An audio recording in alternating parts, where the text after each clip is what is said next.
দেখছেন কলকাতা টিভি, আপনাদের সঙ্গে রয়েছি ভাস্বতী। শুরু করছি সেরা 10। শুরুতে যে খবরে নজর রাখবো, জঙ্গিদের আশ্রয় দেওয়া হচ্ছে, অথচ নাগরিকত্ব পাওয়ার যারা অধিকারী তারা নাগরিকত্ব পাচ্ছেন না, আটকানো হচ্ছে তাদের নাগরিকত্ব। সিএ এর বিরোধিতা করা হচ্ছে। বালুরঘাট ও রায়গঞ্জের জনসভা থেকে তৃণমূলকে নিশানা করেছেন প্রধানমন্ত্রী নরেন্দ্র মোদী। রামনবমীর মিছিল নিয়েও কড়া বার্তা দিয়েছেন প্রধানমন্ত্রী। ভোটের আবহে মোদীর মুখে আদিবাসী নিগ্রহ, এজেন্সির উপর হামলা নিয়েও অকপট প্রধানমন্ত্রী। 17 তারিখ ওটা ওদের দাঙ্গা করার দিন। আমি মনে করি ওটা মানুষের সম্মানের দিন হোক। ওরা চায় দাঙ্গা করে এনআইএ ঢুকিয়ে দিয়ে ভোটটা যাতে না হয়। রামনবমীর মিছিল নিয়ে রাজনৈতিক চাপানুতোর তুঙ্গে। দাঙ্গা করে এনআইএ ঢুকিয়ে দিতে চায় বিজেপি। সোমবার কোচবিহারের জনসভা থেকে এমনটাই অভিযোগ তুলেছিলেন মুখ্যমন্ত্রী মমতা বন্দ্যোপাধ্যায়। তবে তৃণমূলের বিরোধিতাকে পাত্তা দিতে নারাজ বিজেপি। তৃণমূলের ষড়যন্ত্র বরদাস্ত নয়। রাম মন্দির প্রতিষ্ঠার পর এবছর রামনবমীর মিছিল হবেই। বালুরঘাটের জনসভা থেকে কড়া বার্তা প্রধানমন্ত্রীর। टीएमसी ने हमेशा की तरह यहां रामनवमी उत्सव को रोकने की पूरी कोशिश की, सारे षड्यंत्र किए। पूरा देश रामनवमी मनाने जा रहा है। ভোটের আগে বিরোধীদের হাতিয়ার সিএএ। নাগরিকত্ব সংশোধনী আইনের বিরোধিতায় সুর চড়িয়েছে তৃণমূলও। এবার তৃণমূলের সিএএ বিরোধিতা এবং রাজ্যে অনুপ্রবেশ নিয়ে তীব্র কটাক্ষ করলেন প্রধানমন্ত্রী নরেন্দ্র মোদী। बंगाल सरकार घुसपैठियों को संरक्षण देती है और कानूनी शरणार्थियों को नागरिकता देने वाले सीएए कानून का विरोध करती है। দলিত আদিবাসীদের দাসী বানিয়ে রাখতে চায় তৃণমূল। মোদীর মুখে বালুরঘাটের মহিলাদের দিয়ে দণ্ডি কাটানোর প্রসঙ্গ। আদিবাসী নিগ্রহ নিয়ে তৃণমূলের বিরুদ্ধে চড়াসর প্রধানমন্ত্রী। टीएमसी जैसी पार्टी है जो दलित आदिवासी महिलाओं को अपना बंधक बनाकर रखना चाहते हैं। এজেন্সির উপর আক্রমণ করছে তৃণমূল। সন্দেশখালী ও ভূপতিনগরের প্রসঙ্গ টেনে তৃণমূলকে জোর কটাক্ষ প্রধানমন্ত্রী নরেন্দ্র মোদী। রায়গঞ্জের জনসভা থেকে এবার ভোটে বাংলায় নবজাগরণের কথা শোনা গেল মোদীর মুখে। आने वाली 26 अप्रैल की तारीख बंगाल के लिए एक और नव जागरण का काल, उसकी तारीख बनने वाली है। এবার 200 পার করতে পারবে না বিজেপি, এমনটাই কটাক্ষ করেছেন মুখ্যমন্ত্রী মমতা বন্দ্যোপাধ্যায়। তবে কোনো কটাক্ষকেই গায়ে মাখতে চান না প্রধানমন্ত্রী। তাই বাংলায় এসে ভোটের ফল নিয়ে আবারও আত্মবিশ্বাসী নরেন্দ্র মোদী। 4 जून 400 पार, 4 जून 4 जून 4 जून। কলকাতা টিভি।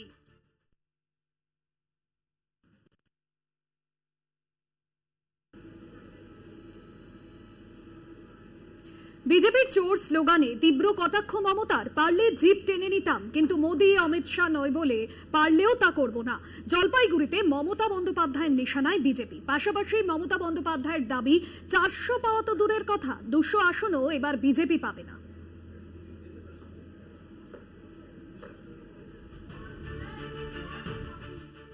মঙ্গলবার ময়নাগুড়িতে প্রচারের শুরু থেকেই মমতা বন্দ্যোপাধ্যায়ের নিশানায় বিজেপি।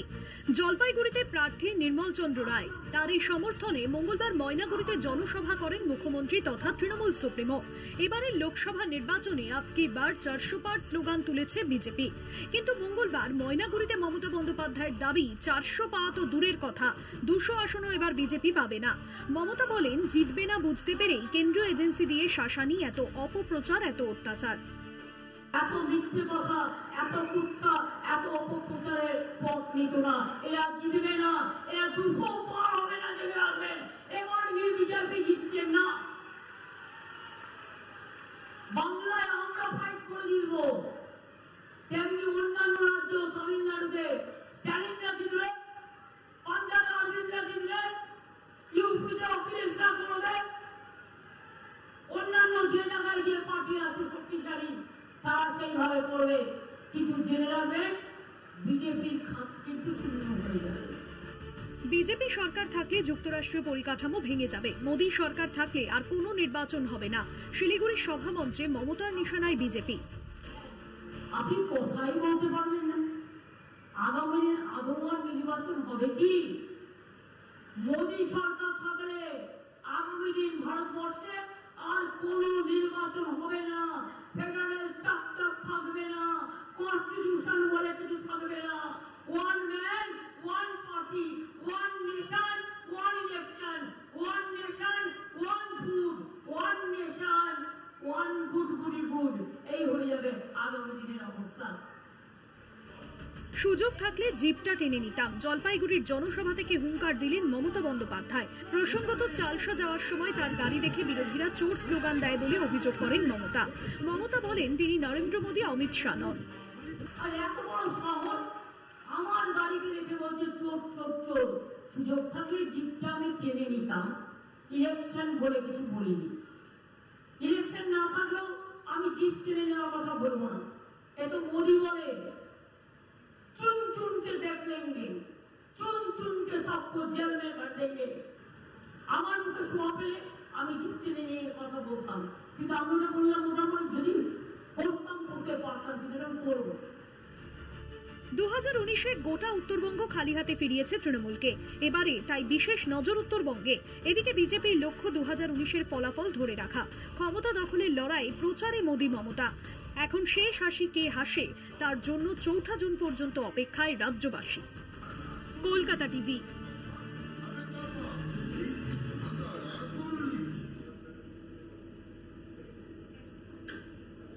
সব জল্পনার অবসান, ডায়মন্ড হারবার লোকসভা কেন্দ্রে প্রার্থীর নাম ঘোষণা করল বিজেপি।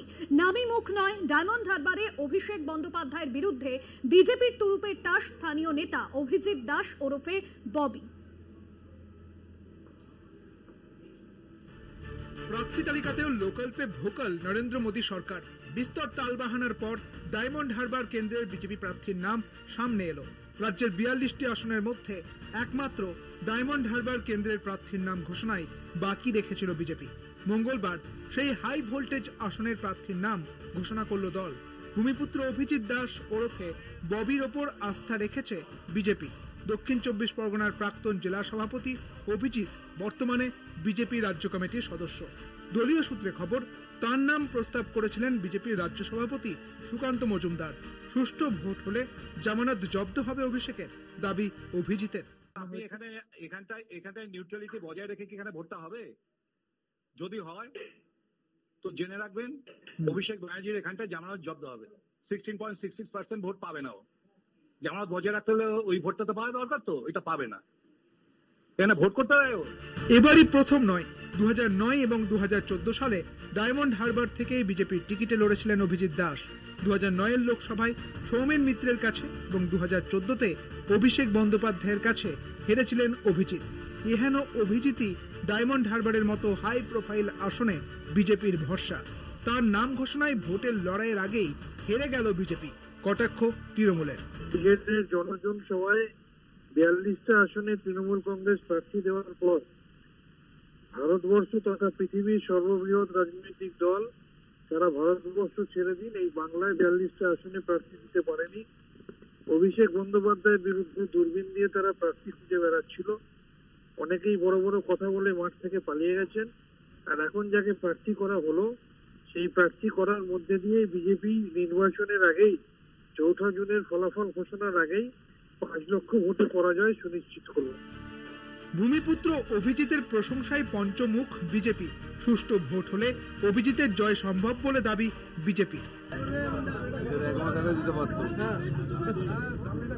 অভিজিৎ দাস যে হয়েছে গত আগের ইলেকশনে সেই ক্যান্ডিডেট ছিল, আমাদের জেলা প্রেসিডেন্ট ছিল।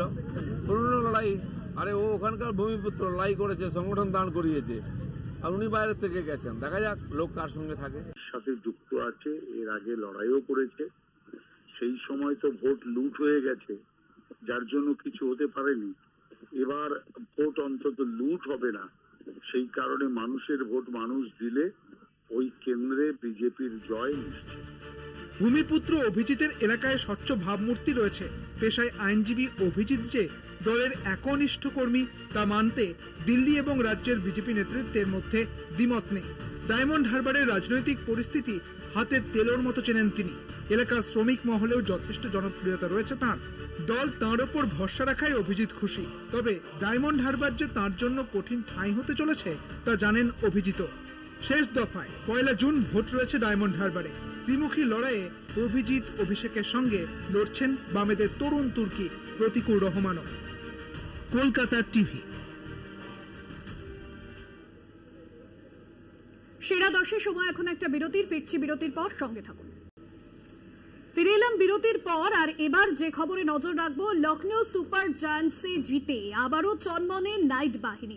আর কিছুক্ষণের অপেক্ষা, তারপরে মুখোমুখি হতে চলেছে ইডেন গার্ডেন্সে কলকাতা নাইট রাইডার্স বনাম রাজস্থান রয়্যালস। এবং ধারে ধারে দুই দলই যেরকম এগিয়ে রয়েছে, তবে বেশ কিছু প্লাস পয়েন্ট রয়েছে। তবে 48 ঘন্টার মধ্যে আবারও নাইটসদের মাঠে নামা। বিস্তারিত জানবো, সরাসরি ইডেন গার্ডেন্স থেকে রয়েছেন আমাদের প্রতিনিধি জয়জ্যোতি ঘোষ। জয়জ্যোতি, আজকের যদি এই ম্যাচটায় জিততে পারে কেকেআর, তাহলে লিগ টেবিলে শীর্ষে এগিয়ে যাবে তারা। সব মিলিয়ে ধারে ধারে কে এগিয়ে রয়েছে, কি কি প্লাস পয়েন্ট রয়েছে কেকেআর? দেখো ভাস্বতী, এই মুহূর্তে ইডেন গার্ডেন্স একদম সামনে রয়েছে এবং তুমি যেটা বললে যে দুটি দলই কিন্তু পয়েন্ট তালিকার শীর্ষে রয়েছে। মানে একটি দল 1 নম্বরে রাজস্থান রয়্যালস এবং কলকাতা নাইট রাইডার্স দ্বিতীয় স্থানে রয়েছে। এবং এইদিকে একটা ব্যাপার রয়েছে যে নেট রান রেটের দিক থেকে কিন্তু কলকাতা নাইট রাইডার্স এগিয়ে। অর্থাৎ আজকের ম্যাচ যদি কেকেআর জেতে তাহলে একদম রাজস্থানকে টপকে যাবে। তাই এই ম্যাচটা ক্ল্যাশ অফ টাইটান্স। যদি দুটি দলের স্ট্রেংথ বলি, কলকাতা নাইট রাইডার্স যথেষ্ট ভালো পারফর্ম করছে এবং গত ম্যাচে আমরা জানি যে মিচেল স্টার্ক ফর্ম ফিরে পেয়েছেন এবং ফিল সল্ট রাঙিয়ে দিয়ে গিয়েছেন বলা যেতে পারে, দুরন্ত ব্যাটিং করছেন। এবং একটা কথা মনে পড়ছে, গৌতম গম্ভীর ঠিক লখনৌ সুপার জায়ান্টস ম্যাচের আগের দিন প্রেস কনফারেন্সে বলছিলেন যে তার টিমের উপর তিনি ভরসা রাখছেন, মিচেল স্টার্ক ফর্মে ফেরাটা শুধু সময়ের অপেক্ষা, ফিল সল্টের উপর ভরসা জুগিয়েছেন এবং টিম ম্যানেজমেন্টের যে আস্থা, সেই আস্থার কিন্তু মর্যাদা রেখেছেন ফিল সল্ট এবং মিচেল স্টার্ক। আজকে রাজস্থান রয়্যালসের বিরুদ্ধেও কিন্তু একই ফর্মে খেলতে চাইবে নাইট ক্রিকেটাররা এবং টিম কম্বিনেশনে খুব বেশি কিন্তু পরিবর্তন হচ্ছে না। আর যে যুব শক্তির উপর জোর দিচ্ছে, আংগ্রিশ রয়েছে, আংগ্রিশ রঘুবংশী বা রমনদীপ সিং হবে বলে খবর। এবং একই সঙ্গে ব্যাটিং কম্বিনেশনে যদি ব্যাটিং অর্ডারে কোনো পরিবর্তন হচ্ছে কিনা সেটাও একটা দেখার বিষয়। রিঙ্কু সিং, যিনি নাকি দুরন্ত পারফর্ম করেছেন গত মরশুমে, তাকে কি একটু উপরের দিকে নিয়ে আসা হবে সেটা কিন্তু অবশ্যই সময় বলবে। এবং সব মিলিয়ে যথেষ্ট ভালো ছন্দে রয়েছে এবং 5টি ম্যাচের মধ্যে 4টিতে জিতেছে। দ্বিতীয় স্থানে কলকাতা নাইট রাইডার্স এবং অপরদিকে রাজস্থান রয়্যালস 6টি ম্যাচের মধ্যে 5টি। রাজস্থানের দিক থেকে যদি বলি তাহলে গতকাল জস বাটলার কিন্তু অনেকক্ষণ প্র্যাকটিস করেছেন এবং আশা করা যায় যে জস বাটলার আজকে খেলবে আশা করা যায়। এবং একই সঙ্গে রিয়ান পরাগ কিন্তু দুরন্ত ব্যাটিং করছেন এই আইপিএলে এবং আজকেও বিহু ড্যান্স দেখাবেন এটুকু আশা করা যায়। আর সব মিলিয়ে বলা যেতে পারে যে রাজস্থান এবং কলকাতা নাইট রাইডার্স ধারে বাহারে যথেষ্ট এগিয়ে। রাজস্থানের বোলিং বিভাগটা একটু হলেও উইক। সব মিলিয়ে দেখা যাক আজকে কে জেতে। তবে ক্ল্যাশ অফ টাইটান্স, রাজস্থান একদিকে, অপরদিকে কলকাতা নাইট রাইডার্স প্রথম স্থানের সঙ্গে দ্বিতীয় স্থানের টক্কর। এবং যদি জিততে পারে আজ কলকাতা নাইট রাইডার্স তাহলে লিগ টেবিলে একদমই, এবং আজ জিততে পারলে লিগ টেবিলের শীর্ষস্থানে পৌঁছে যাবে কলকাতা নাইট রাইডার্স। আপাতত ধন্যবাদ জানাবো, সরাসরি ছিলেন ইডেন গার্ডেন্স থেকে আমাদের প্রতিনিধি জয়জ্যোতি ঘোষ। এবং এবার যে খবরে নজর রাখবো, ওড়িশায় কলকাতাগামী বাস উল্টে ভয়াবহ দুর্ঘটনা। মৃত্যু হয়েছে 5 জনের, আহত 40-এর বেশি। 16 নম্বর জাতীয় সড়কের উপর ফ্লাইওভার থেকে নিচে পড়ে যায় যাত্রীবাহী বাসটি। ফ্লাইওভার থেকে সোজা নিচে।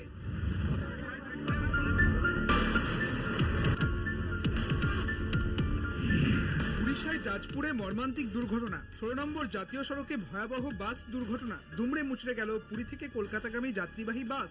সোমবার রাতে উড়িষ্যার বারবাটি ব্রিজ থেকে পড়ে যায় বাসটি। দুর্ঘটনায় মৃত্যু হয়েছে অন্তত 5 জনের, গুরুতর আহত 40 জনেরও বেশি। बस जो है वो पुरी से वेस्ट बंगाल की तरफ जा रही थी। उस बस के साथ ये दुर्घटना घटी है। अनुमान किया जा रहा है कि बस में 42 से 43 यात्री थे।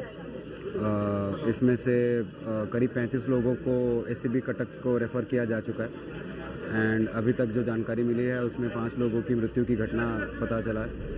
2 लोगों का कंडीशन अभी वर्तमान स्टेबल है। কিভাবে দুর্ঘটনা? প্রাথমিকভাবে পুলিশের অনুমান, ব্রিজে ওঠার পর বাসটি নিয়ন্ত্রণ হারিয়ে ফেলে চালক, যার জেরেই বাসটি ব্রিজ থেকে নিচে পড়ে যায়। দুর্ঘটনার খবর পেয়ে ঘটনাস্থলে ছুটে যান পুলিশ এবং স্থানীয় প্রশাসনের আধিকারিকরা। দমকলের তৎপরতায় শুরু হয় উদ্ধার কাজ। প্রথমে আহতদের স্থানীয় হাসপাতালে পাঠানো হয়, পরে গুরুতর আহত কয়েকজন যাত্রীকে রাতেই স্থানীয় ধর্মশালা হাসপাতাল থেকে স্থানান্তরিত করা হয় কটকের এসসিবি মেডিকেল কলেজ হাসপাতালে। কলকাতা টিভি।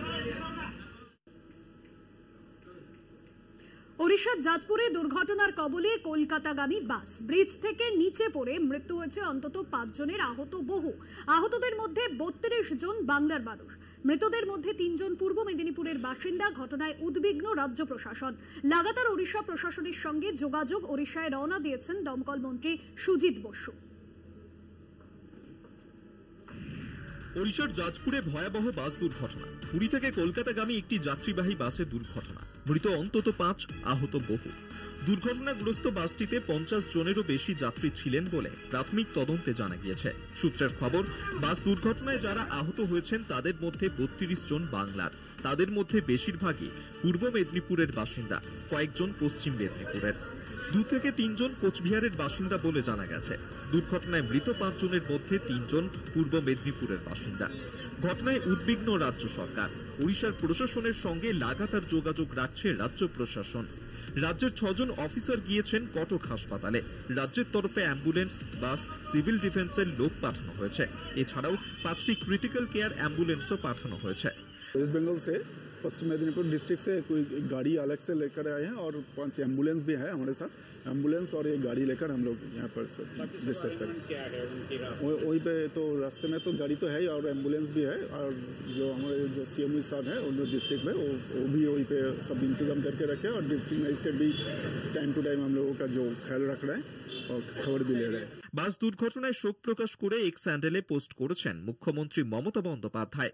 হাসপাতালে ভর্তি আছে, আমি তাদের সর্বরকম সহযোগিতা প্রশাসনকে দিয়ে করার ব্যবস্থা করে, তাদের নিয়ে আসার ব্যবস্থা করে, তাদের চিকিৎসার ব্যবস্থা করে, মৃতদেহগুলো নিয়ে আসার ব্যবস্থা করে আমি আমার ফায়ার মিনিস্টার সুজিত বোসকে পাঠিয়ে দিলাম সেখানে, যাতে সাথে করে ও সমস্ত মানুষের দুর্যোগপূর্ণ মানুষগুলোর পাশে গিয়ে দাঁড়ায়। वेस्ट बंगाल से पश्चिम मेदिनीपुर डिस्ट्रिक्ट से कोई गाड़ी अलग से लेकर आए हैं और 5 एम्बुलेंस भी है हमारे साथ। एम्बुलेंस और ये गाड़ी लेकर हम लोग यहाँ पर डिस्कस करें। वहीं पे तो रास्ते में तो गाड़ी तो है ही और एम्बुलेंस भी है, और जो हमारे जो CMO साहब हैं उन डिस्ट्रिक्ट में वो भी वहीं पे सब इंतजाम करके रखे हैं, और डिस्ट्रिक्ट मजिस्ट्रेट भी टाइम टू टाइम हम लोगों का जो ख्याल रख रहे हैं और खबर भी ले रहे हैं। পোস্ট করে শোক প্রকাশ বিরোধী দলনেতা শুভেন্দু অধিকারীর। সোশ্যাল মিডিয়ায় দুর্ঘটনায় শোক প্রকাশ করেন ওড়িশার মুখ্যমন্ত্রী নবীন পট্টনায়ক। তিনি লেখেন, জাজপুর জেলার বারবাটি এলাকায় একটি যাত্রীবাহী বাস দুর্ঘটনার কবলে পড়ে। সেই খবরে আমি মর্মাহত। দুর্ঘটনায় নিহত বাস যাত্রীদের আত্মার শান্তি কামনা করছি এবং তাদের পরিবারের প্রতি আমি আমার সমবেদনা ব্যক্ত করছি। দুর্ঘটনায় আহত হওয়া যাত্রীদের দ্রুত আরোগ্য কামনা করছি। একই সঙ্গে দুর্ঘটনায় মৃতদের পরিবার পিছু 3 লক্ষ টাকা সহায়তা ঘোষণা করেছে ওড়িশার মুখ্যমন্ত্রী। কলকাতা টিভি। 50,000-এর মিছিল হবে রামনবমীতে, কেউ আটকাতে পারবে না। রামনবমী নিয়ে হুঁশিয়ারি দিলীপ ঘোষের। হুঁশিয়ারি নিয়ে তুঙ্গে রাজনৈতিক চর্চা।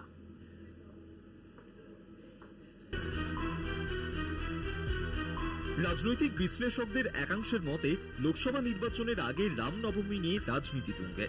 অযোধ্যায় রাম মন্দির উদ্বোধনের পরে এবার রামনবমীকে আরো উদ্যমে উদযাপনের প্রস্তুতি নিয়েছে গেরুয়া শিবির। রামনবমীর একদিন পরেই কোচবিহার, আলিপুরদুয়ার ও জলপাইগুড়ির ভোট আবহে বর্ধমান দুর্গাপুরের হেভিওয়েট বিজেপি প্রার্থী দিলীপ ঘোষ রামনবমী নিয়ে হুঙ্কার ছাড়লেন। 50,000-এর মিছিল হবে রামনবমীতে, কেউ আটকাতে পারবে না। মঙ্গলবার সকালে নিউ টাউন ইকো পার্কে প্রাতঃভ্রমণে এমনই দাবি বর্ধমান দুর্গাপুর কেন্দ্রের বিজেপি প্রার্থী দিলীপ ঘোষের। তৃণমূল এলে তাদের এই নির্বাচনে সমূলে বিনাশ করার নিদান দিলেন দিলীপ ঘোষ। 200 নয়, 50,000-এর মিছিল হবে, কেউ আটকাতে পারে না। এই দেশ রামের দেশ। রাম মন্দির হয়েছে 500 বছর আগে। হিন্দুরা বিজয় উৎসব পালন করবে। আমি আপিল করছি হিন্দু সমাজকে, হাজার হাজার লোক রাস্তায় নামুন। দিলীপ ঘোষ আপনাদের সঙ্গে আছে। কোনো বাপের বেটার হিম্মত নেই হিন্দুস্তানে হিন্দুদের আটকায়। কোর্ট আদালত সব কিছু আমরা তৈরি করেছি, সংবিধান আমরা তৈরি করেছি এই দেশকে রক্ষা করার জন্য। সেন কারো হিম্মত নেই আটকার। টিএমসিএলে তাকে একদম সমূলে বিনাশ করুন এবছর ইলেকশনে। আর সমস্ত গ্রামে গঞ্জে শোভাযাত্রা হবে, দিলীপ ঘোষ সব জায়গায় সামনে দাঁড়াবে। মামদোবাজি পেয়েছো নাকি? 500 বছর আমাদের পূর্বপুরুষরা বলিদান দিয়ে রাম মন্দির প্রতিষ্ঠা করেছেন। আমরা বিজয় উৎসব করবো না? তোমরা এটা গ্রিগিং করে ইলেকশন জিতে গিয়ে বিজয় উৎসব করো। সেই জন্য আজ থেকে আমি তো নিজে শোভাযাত্রায় থাকছি, 4 দিন আমি নিজে রামনবমী পালন করব।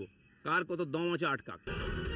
আরএসএস তৃণমূলের আঁতাত নিয়ে কটাক্ষ সিপিএম প্রার্থী তন্ময় ভট্টাচার্যের, পাশাপাশি তৃণমূলের নিশানায় বিজেপি প্রার্থী দিলীপ ঘোষ। এটা তো উনি হাইকোর্ট তথা নির্বাচন কমিশনকে চ্যালেঞ্জ করছেন।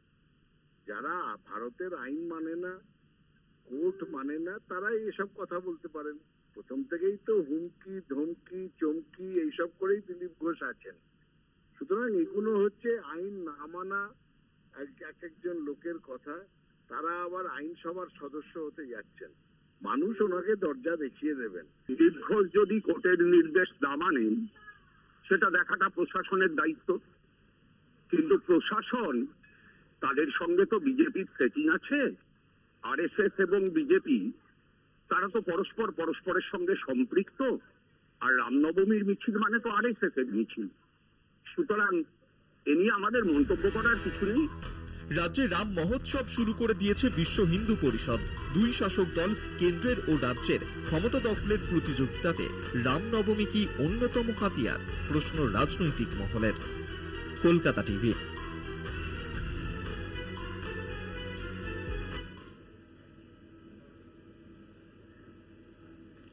বৈশাখের প্রথম দিন থেকেই হাঁসফাঁস গরমে গোটা দক্ষিণবঙ্গ। বৃষ্টিতে থামতে উধাও ঠান্ডার আমেজ। এর মধ্যে আলিপুর আবহাওয়া দফতরের পূর্বাভাস বাড়ালো উদ্বেগ। হাওয়া অফিস জানাচ্ছে চলতি সপ্তাহ জুড়ে দক্ষিণবঙ্গের বিভিন্ন জেলায় তাপপ্রবাহের সতর্কতা, বাতাসে আর্দ্রতার পরিমাণ বেশি থাকবে। বৈশাখে দগ্ধবঙ্গ, তাপপ্রবাহের ইঙ্গিত আগেই দিয়েছিল হাওয়া দফতর। এখনই গরম থেকে নিষ্কৃতি মিলবে না বলে জানিয়েছে আলিপুর আবহাওয়া দফতর। এপ্রিলের শুরু থেকেই গরমের দাপট দক্ষিণবঙ্গের জেলাগুলিতে। দক্ষিণের জেলাগুলিতে ইতিমধ্যেই তাপমাত্রা ছাড়িয়েছে 40 ডিগ্রি। আগামী দিনে তাপমাত্রা আরও বাড়বে বলে জানাচ্ছে হাওয়া অফিস। সেই সঙ্গে অন্তত 10 জেলায় তাপপ্রবাহের সতর্কতাও জারি করা হয়েছে। গোটা সপ্তাহ চরম গরম ও অস্বস্তিকর আবহাওয়া থাকার সম্ভাবনা রয়েছে। আলিপুর আবহাওয়া দফতর জানিয়েছে আগামী 3 দিন দক্ষিণবঙ্গের তাপমাত্রা 2 থেকে 3 ডিগ্রি বাড়তে পারে। 16 থেকে 20 এপ্রিল দক্ষিণবঙ্গে তাপপ্রবাহের মতো পরিস্থিতি বজায় থাকবে। আগামী 5 দিন দিনের সর্বোচ্চ তাপমাত্রা স্বাভাবিকের চেয়ে 3 থেকে 5 ডিগ্রি সেলসিয়াস বেশি থাকবে। কলকাতার গরম ছোঁবে 41 ডিগ্রি। পানাগড়ের তাপমাত্রা 42.7 ডিগ্রি ছাড়িয়েছে এরই মধ্যে। মঙ্গলবার তাপপ্রবাহের সতর্কতা রয়েছে পূর্ব বর্ধমান, পশ্চিম বর্ধমান, পশ্চিম মেদিনীপুর এবং বাঁকুড়ায়। জ্বলবে দক্ষিণবঙ্গের বেশিরভাগ জেলা, বইতে পারে লুও। এই তীব্র দহনে হিটস্ট্রোকের আশঙ্কাও থাকছে। সকাল 11টা থেকে বিকেল 4টে পর্যন্ত রোদে না বেরোনোর পরামর্শ দিয়েছে আবহাওয়া দফতর। কলকাতা টিভি। সেরা 10 এখনকার মতো এই পর্যন্তই। দেখতে থাকুন কলকাতা টিভি, রাত দিন 7 দিন।